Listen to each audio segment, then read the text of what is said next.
सोमवार 8 सितंबर 2025 यह वो दिन और तारीख थी जब नेपाल में देखते ही देखते अचानक हिंसा भड़क गई।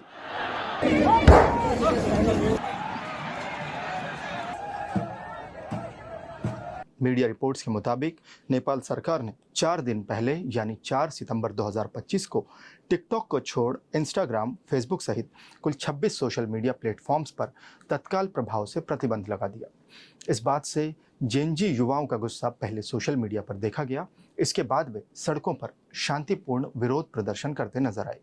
लेकिन देखते ही देखते इस विरोध ने हिंसक रूप अख्तियार कर लिया।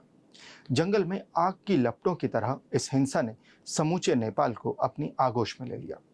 दैनिक भास्कर की ताजा रिपोर्ट के मुताबिक नेपाल में अब तक इस हिंसा में 30 से अधिक लोगों की मौत हो चुकी है। मरने वालों में प्रदर्शनकारी, पुलिस और नेता भी शामिल हैं, जबकि 1300 से अधिक लोग घायल बताए गए हैं। आर्मी ने एहतियातन राजधानी और उससे सटे इलाकों में तीसरे दिन भी कर्फ्यू जारी रखा है। हिंसा का जो रूप बांग्लादेश में प्रधानमंत्री शेख हसीना के तख्ता पलट के दौरान देखा गया था, ठीक वैसा ही फॉर्मेट नेपाल में भी देखने को मिल रहा है। प्रदर्शनकारियों ने न सिर्फ संसद परिसर में घुसकर उत्पात मचाया, बल्कि राजनेताओं के घरों को भी निशाना बनाया। कई बड़े होटलों में तोड़फोड़ की गई, रिहायशी इलाकों में आगजनी की घटनाएं सामने आई, लूटपाट की तस्वीरें भी वायरल हो रही हैं। इन सब के बीच प्रशासनिक अधिकारियों ने काठमांडू और अन्य शहरों में कर्फ्यू घोषित कर दिया है। ये कर्फ्यू अब भी जारी है। हालात कब सामान्य होंगे, इस पर संशय बना हुआ है। नेपाल में हो रहे हिंसक प्रदर्शनों के बीच केपी शर्मा ओली ने मंगलवार को प्रधानमंत्री के पद से इस्तीफा दे दिया। सचिवालय ने ओली के इस्तीफे की पुष्टि भी की है, जबकि नेपाल के गृह मंत्री रमेश लेखक पहले ही इस्तीफा दे चुके हैं। बहरहाल सवाल यह है कि सोशल मीडिया पर प्रतिबंध से युवा इतना क्यों भड़क गए। द हिंदू में छपी खबर में इसका जवाब मिलता है। 4 सितंबर 2025 को नेपाल सरकार ने कुल 26 सोशल मीडिया प्लेटफॉर्म्स पर प्रतिबंध लगा दिया।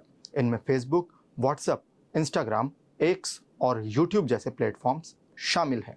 सरकार का मानना था कि ये प्लेटफॉर्म्स स्थानीय स्तर पर पंजीकरण, शिकायत निवारण और अधिकारियों की नियुक्ति और चिन्हित सामग्री को हटाने की समय सीमा का पालन करने में विफल रहे थे।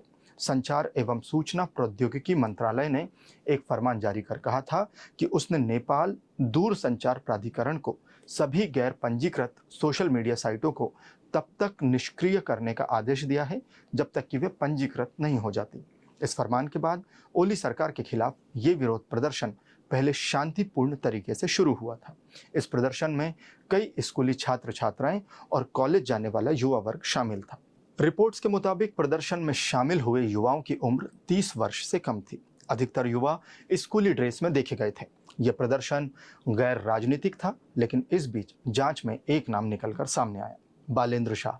बालेंद्र कैसे देखते ही देखते वह नेपाल में होने वाले हिंसक प्रदर्शनों का चेहरा बन गया। बालेंद्र शाह, जो अपने समर्थकों के बीच बालेन के नाम से चर्चित हैं, नेपाल की राजधानी काठमांडू में वर्ष 1990 में जन्मे बालेन मेट्रोपॉलिटन सिटी के मेयर हैं।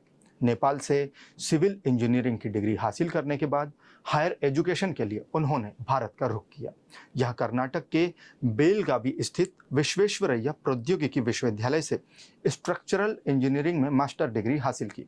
मीडिया रिपोर्ट्स के मुताबिक शुरुआती दिनों में बालेंद्र शाह का नाम नेपाल के अंडरग्राउंड हिप हॉप जगत में एक रैपर और गीतकार के रूप में उभरा, लेकिन समर्थकों की इच्छा और अपनी बढ़ती दिलचस्पी के बाद बालेंद्र ने राजनीति में कदम रखा। वर्ष 2022 में बतौर इंडिपेंडेंट उम्मीदवार काठमांडू मेयर के चुनाव के लिए दावेदारी की। चुनावी नतीजों के बाद बालेन ने अपने सभी राजनीतिक प्रतिद्वंदियों को पछाड़ते हुए 61,000 से भी अधिक वोटों से ऐतिहासिक जीत दर्ज की। इसके बाद बालेन की राजनीतिक सक्रियता और लोकप्रियता बढ़ती चली गई। नेपाल में जब जेनजी आंदोलन शुरू हो रहा था, तब इसका समर्थन करते हुए बालेंद्र ने कहा था, यह रैली स्पष्ट रूप से जेनजी का एक स्वतः स्फूर्त आंदोलन है, जिसके लिए मैं भी बूढ़ा लग सकता हूं। मैं उनकी आकांक्षाओं, उद्देश्यों और सोच को समझना चाहता हूं। राजनीतिक दलों, नेताओं, कार्यकर्ताओं, सांसदों और प्रचारकों को इस रैली का इस्तेमाल अपने स्वार्थ के लिए करने की अतिशयोक्ति नहीं करनी चाहिए। सोमवार देर रात जब प्रदर्शनकारियों के दबाव में सरकार ने प्रतिबंध वापस हटा लिया, तो युवाओं का गुस्सा सोशल मीडिया पर फूटने लगा। इस बीच बालेंद्र शाह का नाम भी ट्रेंड करने लगा। कई यूजर्स ने बालेंद्र शाह से देश की कमान संभालने की अपील की।